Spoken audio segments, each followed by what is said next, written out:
बिस्मिल्लाहिर्रहमानिर्रहीम, अस्सलाम वालेकुम। आज की वीडियो में हम तीन बहुत ही इंपॉर्टेंट डेफिनेशन जो प्रोबेबिलिटी से रिलेटेड हैं वो आज हम सीखेंगे। इसमें सबसे पहले है हमारे पास factorial.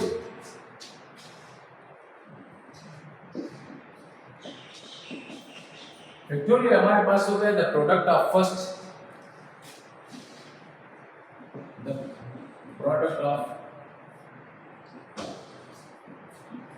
First n natural number.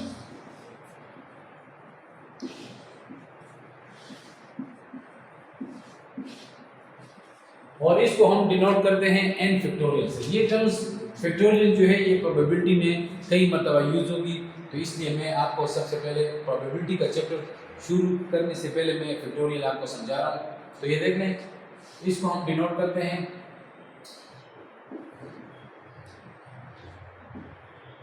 n factorial. ये निशान जो है ये फैक्टोरियल कहलाता है। ये देखिए, फॉर एग्जांपल 1 फैक्टोरियल हमारे पास इक्वल होता है 1 के। इसी तरह 2 फैक्टोरियल हमारे पास इक्वल होता है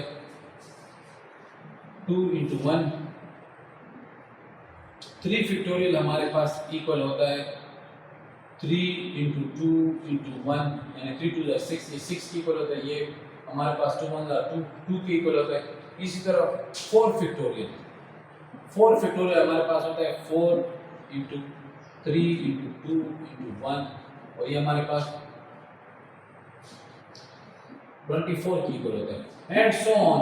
इसी तरह अगर हम n फैक्टोरियल लेते हैं तो हमारे पास n फैक्टोरियल इक्वल होता है n into n minus 1 into n minus 2, and so on. ये इस तरह हमारे पास 3 टू 1 तक जाएगा, यानी product of first n natural number ये हमारे पास फैक्टोरियल कहलाता है। यहाँ एक और बात नोट करने वाली है कि 0 फैक्टोरियल हमारे पास 1 की ये ऑलरेडी डिफाइन है, तो 0 फैक्टोरियल 1 के बराबर होगा। इसके बाद हमारे पास जो दो इंतहाई इंपॉर्टेंट डेफिनेशंस हैं वो एक है परमुटेशन और दूसरे है कॉम्बिनेशन। परमुटेशन और साथ में हमारे पास है combination.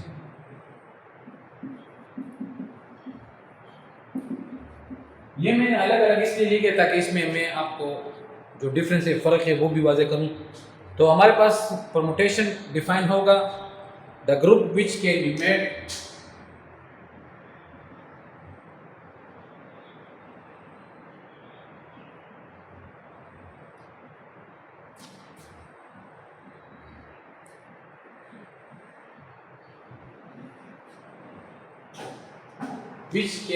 From the given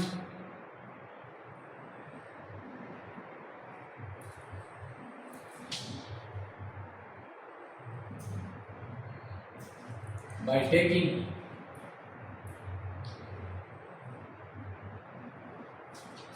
together sum of all the items at a time.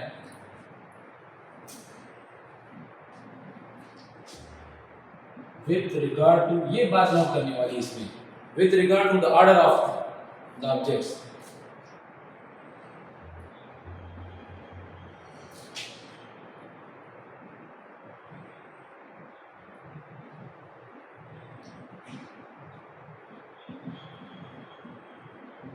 ये विद रिगार्ड, इसका मतलब मैं आपको कॉम्बिनेशन के बाद समझाता हूँ। कॉम्बिनेशन और परम्यूटेशन में जो फर्क है, ये सेम डेफिनेशन हमारे पास कॉम्बिनेशन की भी है, मगर फर्क सिर्फ यहाँ पे आएगा द ग्रुप। ये भी इस तरह डिफाइन होगा the group which can be made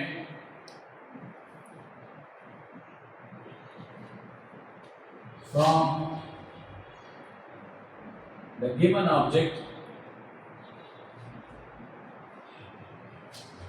यहाँ पे सभी ऑब्जेक्ट से given objects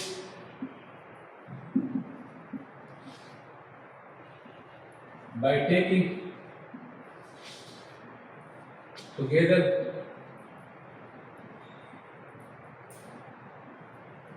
some or all at a time without, ये देखें, यहाँ हमारे पास है परमुटेशन और कॉम्बिनेशन में जो डिफरेंस है वो यहाँ पे आता है। परमुटेशन में है with regard to the order of the objects. ये मैं एक एग्जांपल से आपको समझाता हूँ। विद यहाँ पे आएगा without regard to the order of objects.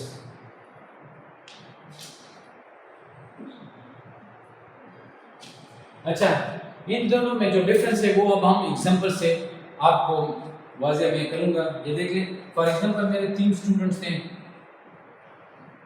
Ali, Usama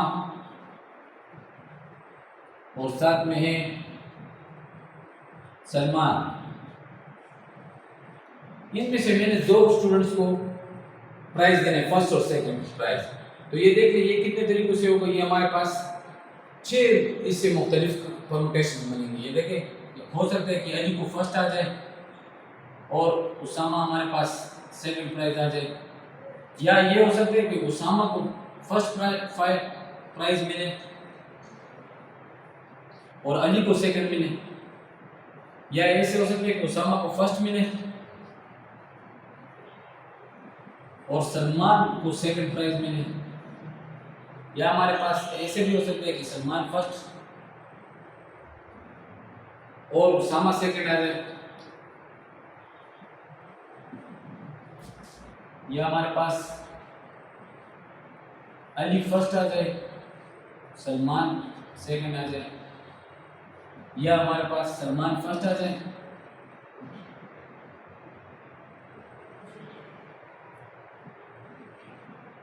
और अली जो है वो सेकंड आ जाए।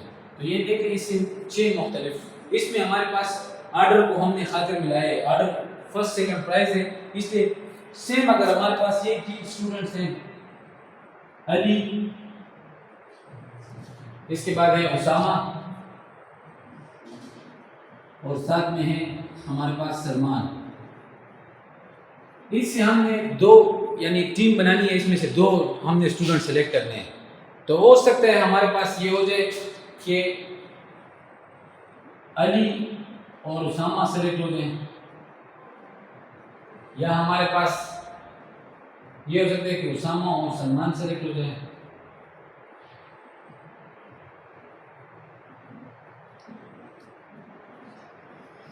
या अली और सलमान सेलेक्ट हो जाए।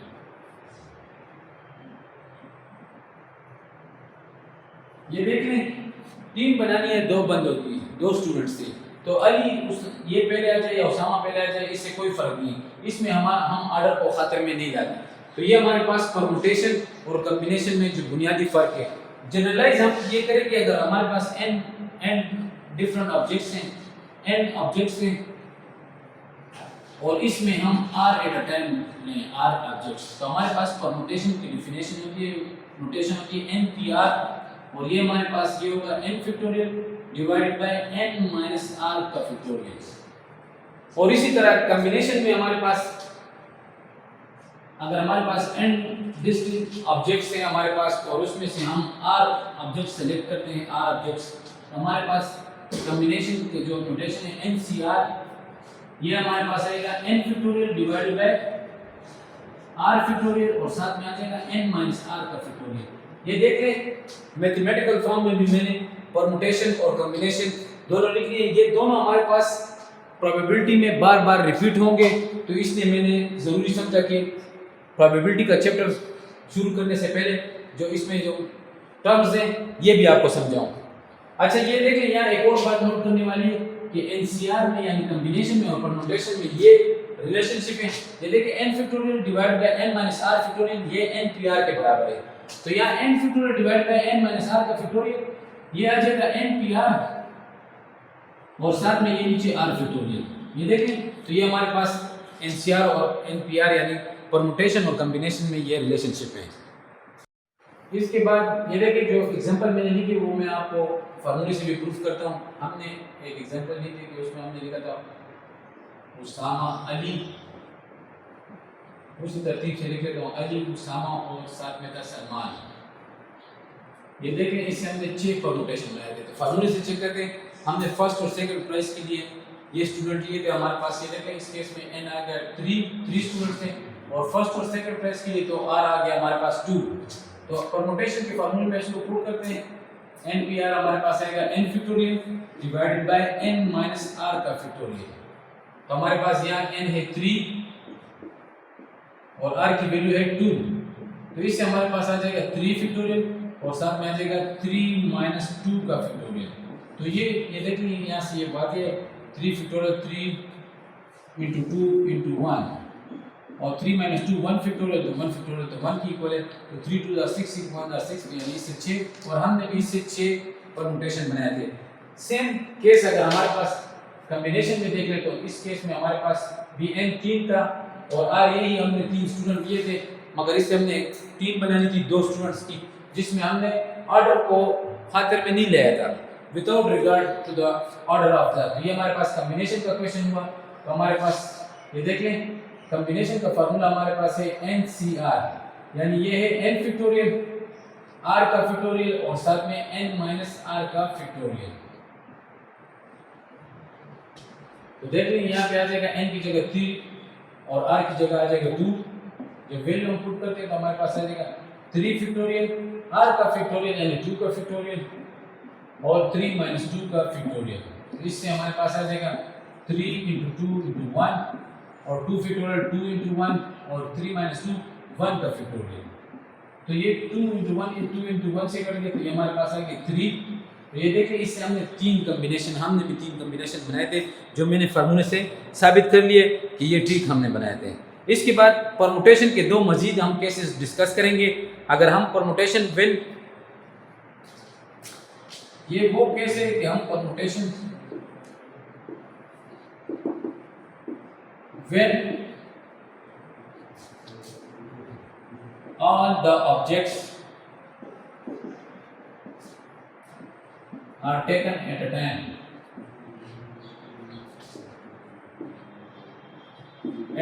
सारे लेंगे without repetition.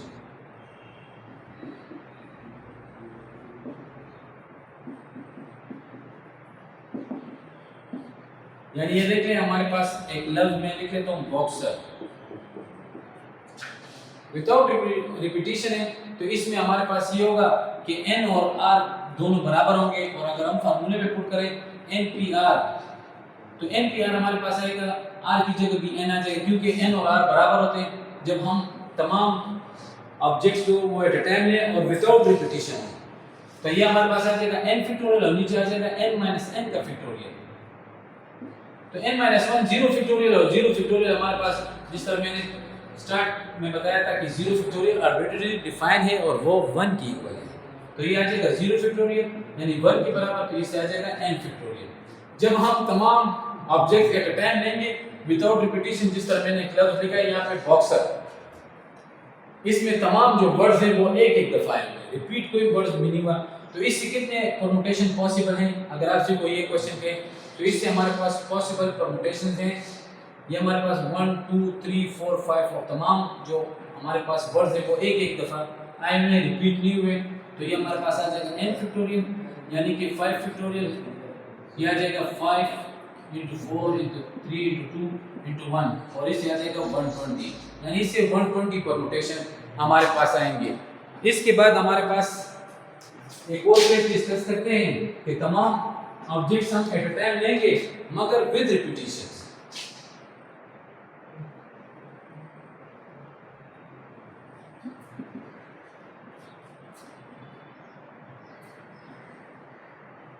When all the objects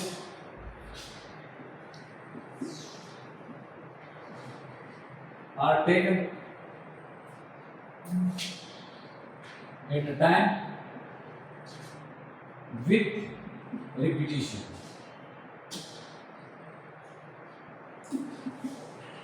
यानी इसमें हमारे पास रिपीटिशंस भी होंगे।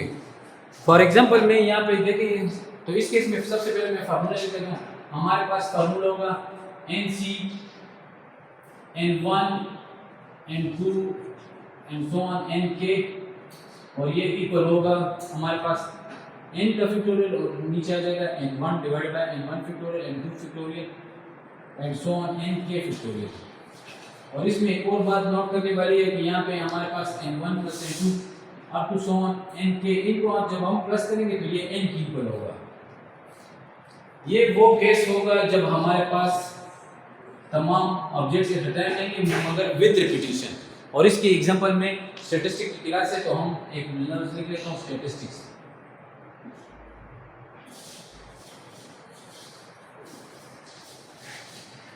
ये देख लें मैंने लफ्ज लिखे स्टैटिस्टिक्स। तो इसमें ये देखें साफ आपको नजर आ रहा है कि इसमें s रिपीट हुआ है, t रिपीट हुआ है और साथ में i भी रिपीट हुआ है, यानी इसमें रिपीटिशन है। तो ये हम इस फार्मूले के बजाय इस फार्मूले से करेंगे। यहाँ हमारे पास s जो है ये देख लें इसमें s 3 दफा आया हुआ है एंड 1 हो जाएगा 3 क्योंकि s हमारे पास 3 टाइप है। s जो है ना वो 3 टाइप है। हमारे पास t भी 3 है तो ये देख लें एंड 2 आ जाएगा 3। ये देखें 3 1 2 3 तो ये t के लिए आ जाएगा। और इस तरह n 1 दफा है तो n 3 1 आ जाएगा। हमारे पास i 2 दफा है तो n 4 आ जाएगा 2। और हमारे पास जो है इसके बाद c जो है वो c हमारे पास n 5 जो आएगा वो आ जाएगा 1 क्योंकि c हमारे पास 1 एक दफा है। तो इसको जब हम फार्मूले में पुट करते हैं हमारे पास आ जाएगा n हमारे पास है 1 2 3 4 5 6 7 8 9 10। n की जगह आ जाएगा 10, n1 की जगह आ जाएगा 3, n2 की जगह आ जाएगा 3। इसी तरह हमारे पास n3 की जगह 1, n4 की जगह 2 और n5 की जगह 1। जब इसको हम फार्मूले में पुट करते हैं तो हमारे पास आएगा, ये देख लें फार्मूले में पुट करते हैं ऊपर आ जाएगा 10 फैक्टोरियल और नीचे आ जाएगा हमारे पास 3 फैक्टोरियल 1 फैक्टोरियल 2 फैक्टोरियल और 1 का फैक्टोरियल। तो इससे हमारे पास जो आंसर आएगा वो हमारे पास आएगा, इससे हमारे पास आंसर आ जाएगा जब 10 फैक्टोरियल को हम 3 फैक्टोरियल और 2 फैक्टोरियल से डिवाइड करते हैं तो हमारे पास आंसर आ जाता है 504000। ये नोट कर लें। शुक्रिया।